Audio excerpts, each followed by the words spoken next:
pia po jogo piele jetu yu abana te feu pas chule kame pie jogo piele jetu yu bana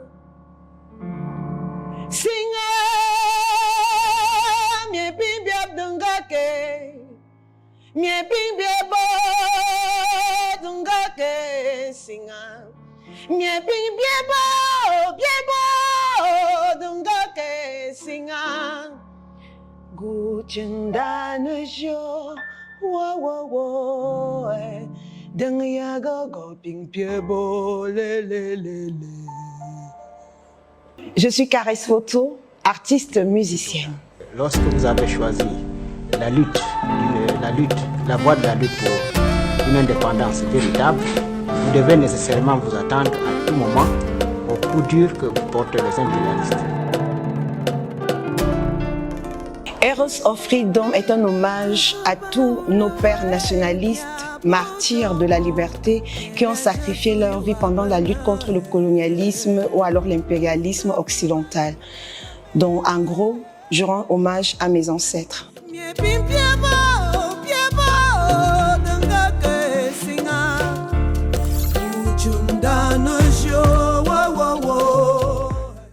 Je pense à Omniobe, Wandie, Moumié, Douala Mangabel, Osende Afana et plein d'autres. Ils sont nombreux, je veux dire au pif comme ça, c'est des noms qui me viennent, sans oublier la valeureuse Martha Kemeyon Moumié. Et puis le projet, j'ai voulu l'étendre aussi à travers l'Afrique en pensant à des hommes comme Steve Biko, Kwame Nkrumah, Thomas Sankara et plein d'autres.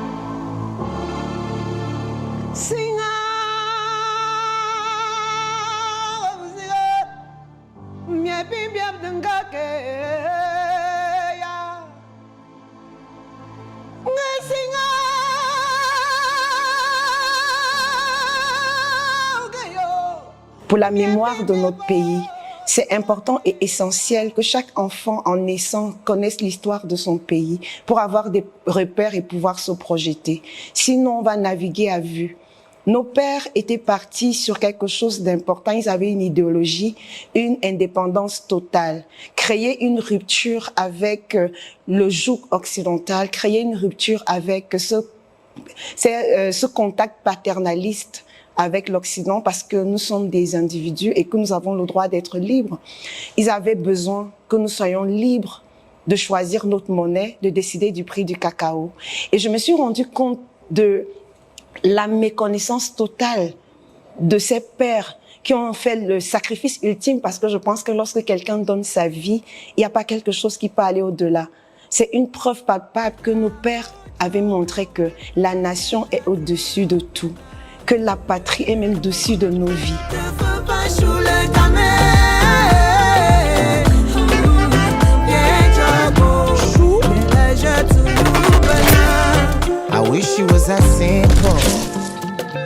Salaciel aujourd'hui est un jeune artiste sur qui nous pouvons compter. Il a du talent. C'est d'abord son talent qui m'a interpellée. Et secondo, dans l'histoire que je raconte, j'ai retrouvé Salaciel. Pourquoi je l'ai retrouvé dans cette histoire?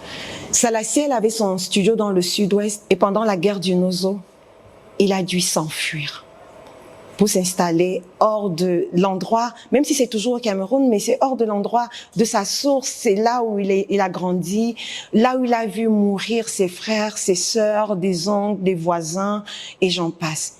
Et c'était ça la vie de nos héros. Tout le temps, ils devaient s'enfuir parce qu'ils étaient tout le temps martyrisés. Ils ont vu des gens crever. Ils ont vu des camarades de lutte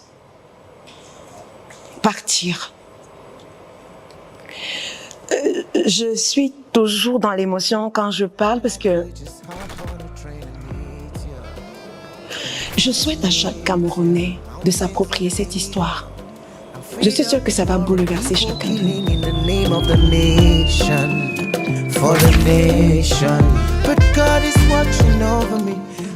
Lorsqu'on se rend compte de la véritable histoire, lorsqu'on se rend compte que nos pères qui ont été présentés il y a quelques années comme les maquisards c'est-à-dire des brigands.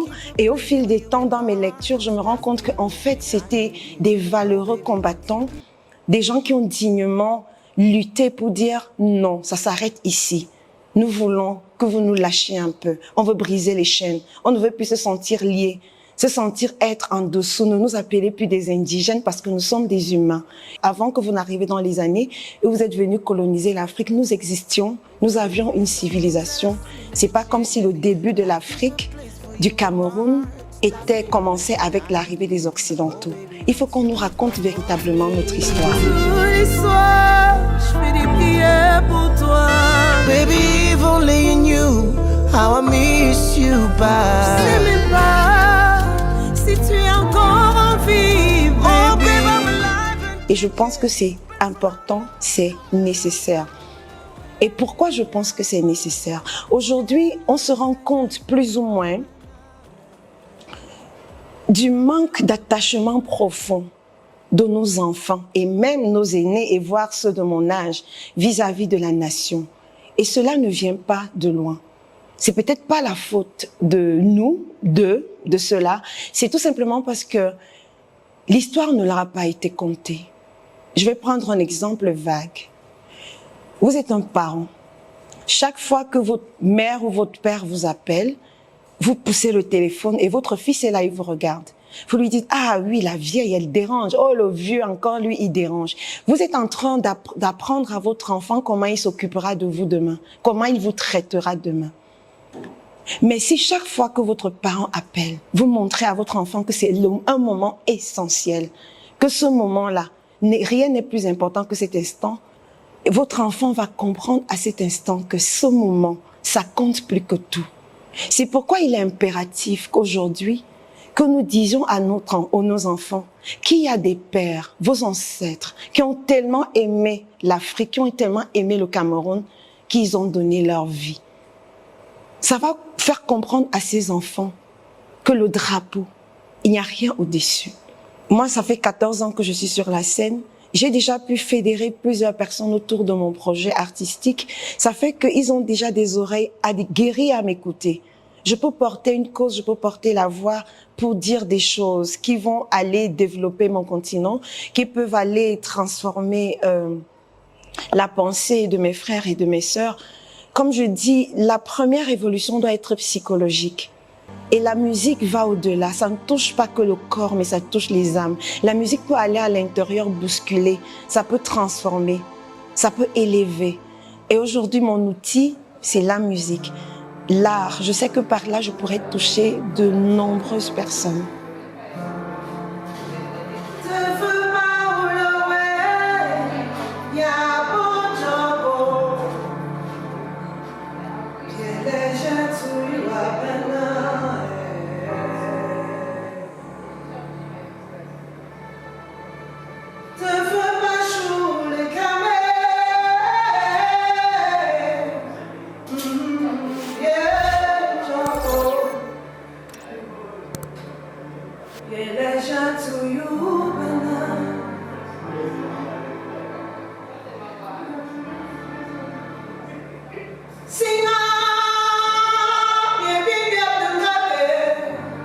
Même si c'est pas la grande masse, mais il y a quelque chose d'extraordinaire qui est en train de se passer. Je me refais par exemple au challenge que j'ai lancé, que j'ai appelé le challenge des héros. J'ai invité aux jeunes à incarner les héros qu'ils ont connus, alors qu'ils aimeraient connaître, ou alors qu'ils auraient souhaité être. Et je suis agréablement surprise de me rendre compte que les jeunes participent. Ils jouent très bien le jeu. Et j'ai rencontré un jeune l'autre jour à la radio qui me disait « Merci, Maman Caresse, parce que moi, ça m'a permis de connaître l'histoire. Chaque jour, je vais lire, j'apprends un peu plus sur les héros, je ne les connaissais pas. Il y a qui me disent qu'on n'était même pas au courant, qu'il y a des gens qui ont lutté pour que nous soyons plus ou moins libres aujourd'hui. » Il y a quelque chose qui est en train de se faire et c'est très important. Et ma cible première, c'est d'ailleurs les enfants, parce que j'arrive en face des personnes qui ont encore des cerveaux vierges, à qui je peux implémenter tout ce discours. Ça va rester, ils vont grandir avec, et on pourra avoir des adultes différents de nous, tout simplement, qui connaîtront notre histoire et qui pourront la porter autrement. De plus en plus, nous nous rendons compte que les Africains veulent totalement s'affranchir. Quelqu'un m'a demandé l'autre jour, est-ce que c'est important? Je dis, c'est plus qu'important aujourd'hui, parce que nous nous rendons compte que nous avons fait du surplace. Et il y a plus de 60 ans, Wandje Moumie, Nkrumah, Lumumba, ils demandaient une indépendance totale de l'Afrique. On les a tués, ils ont été tués pour cela. Aujourd'hui, c'est exactement ce que les enfants d'Afrique demandent, l'indépendance totale, sortir du joug du paternalisme. On ne veut plus, on veut tout simplement être libre. Laissez-nous, on veut avoir le choix de dire qui va nous diriger, qui va être, quelle monnaie on veut utiliser, où est-ce qu'on veut faire notre monnaie. Déjà, on ne peut pas faire notre monnaie ailleurs, on veut qu'on la fasse ici. Notre cacao, nous on veut décider c'est combien, notre plantain, la tomate, on décide des prix, le sous-sol. C'est nous-mêmes, on veut tout faire par nous. On veut tout simplement couper les ponts. Couper ne veut pas dire vivre en autarcie, c'est avoir le choix. Nous voulons avoir le choix, nous ne voulons plus subir. Et c'est ce discours-là, c'est pour ça que d'entrée de jeu, la chanson que j'ai proposée, c'est le discours de Ernesto Wandje, où il parlait justement d'indépendance totale.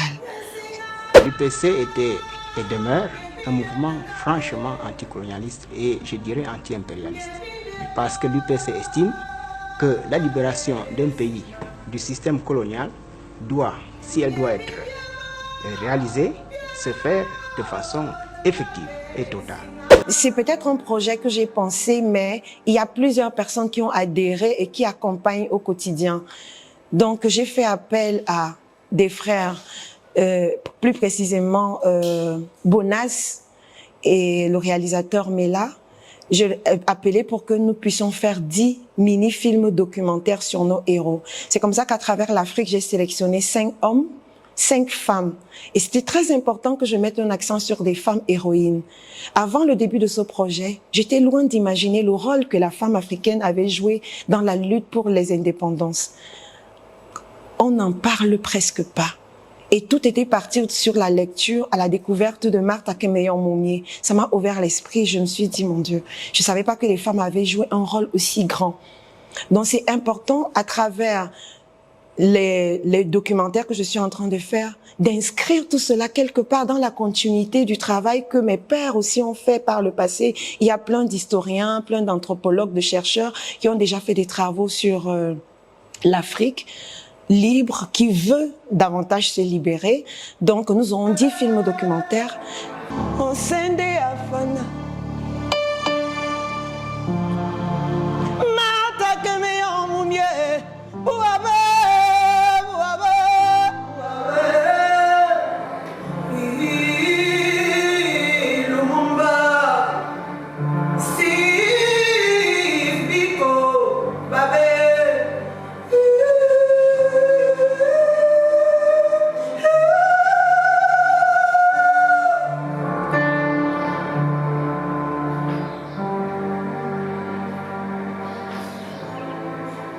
La sortie du premier film documentaire aura lieu le 13 septembre. Et pourquoi cette date? C'est tout simplement parce que Oumniobé, l'un des pères nationalistes camerounais, a été assassiné le 13 septembre.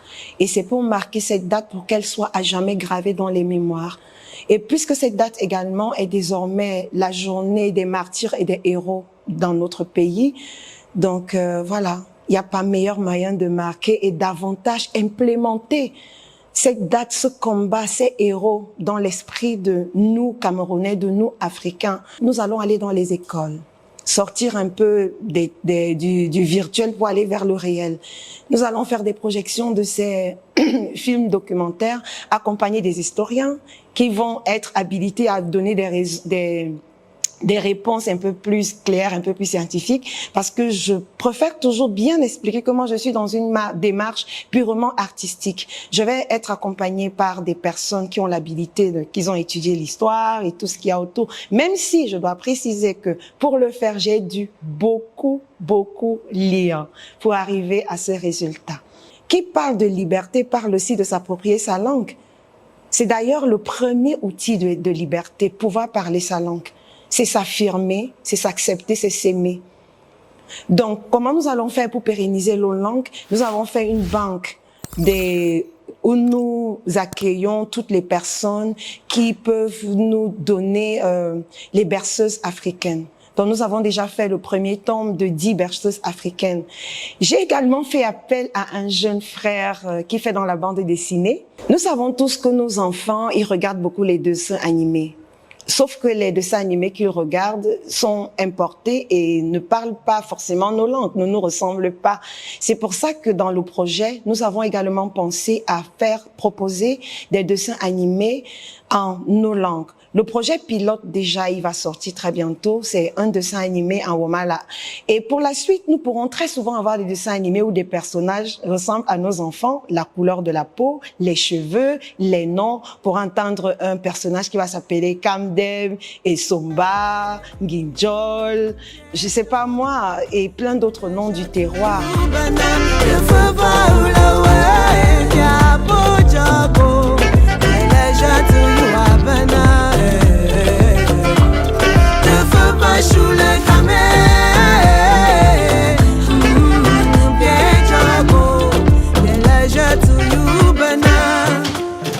C'est pas la galère, c'est le bonheur. Lorsqu'on a fini par comprendre qui on est réellement, moi je souhaite cela à tout le monde. De finalement se comprendre, se connaître, de savoir qui on est. Il n'y a pas un meilleur bonheur à cela. Certains gens peuvent prendre ça comme une galère. Moi, j'ai fait ma thérapie et je suis tellement contente d'avoir guéri. D'être revenue à l'essentiel, à mon moi intérieur, à qui je suis, à la source, ce même pourquoi on existe. Je suis plus épanouie qu'avant, plus heureuse, parce qu'au final, j'ai compris pourquoi j'existe. Et moi, je le souhaite à tout le monde, tout simplement. Pour l'instant, je reste 1 mois au Cameroun pour continuer à travailler dessus, parce que dès la semaine prochaine, en dehors de tout ce que j'ai cité, nous allons également faire un appel à le projet, c'est Sing With Me, dont je vais ouvrir un penchant pour toucher les esprits. Je pense qu'il faut davantage ouvrir, il faut se donner toutes les possibilités. Cette fois, j'ai envie de toucher avec le chant. Donc, on va ouvrir tous les jeunes qui savent chanter, qui savent qu'ils ont un don en eux. Je vais les inviter tout simplement à faire la reprise de Heroes of Freedom avec moi. Et au final, le gagnant, il va avoir un single qui lui sera produit. Le but n'est pas seulement de chanter, mais de transmettre en chantant. Il faut que dans la chanson, qu'ils comprennent pourquoi nous chantons pour ces héros-là. C'est aussi ma façon à moi, ce sera pas seulement chanter pour chanter, ce sera aussi pédagogique. Donc, je vais prendre 1 mois déjà pour lancer le projet, accueillir toutes les candidatures, repartir travailler, cette fois en studio, ce sera pas un concert en Europe, parce que je suis sur mon prochain album qui sortira en 2024. Donc, on va aller travailler dessus. Ensuite, je vais revenir au Cameroun, on va continuer à travailler dessus. En novembre, je pars cette fois en tournée, mais au Canada. Je vais rester à peu près 3 semaines. Je reviens, je continue à implémenter le projet parce que le projet, je veux qu'il court jusqu'en février 2024. C'est là où je vais vraiment mettre toute mon énergie dessus. Je vais jusqu'en février, comme c'est la semaine de la jeunesse, je profiterai encore pour travailler davantage avec les jeunes pendant cette semaine-là. Après 2024, je vais pas jeter le projet à la poubelle. Il va continuer à exister, faire son petit chemin, mais cette fois-là, je vais passer à mon projet d'album.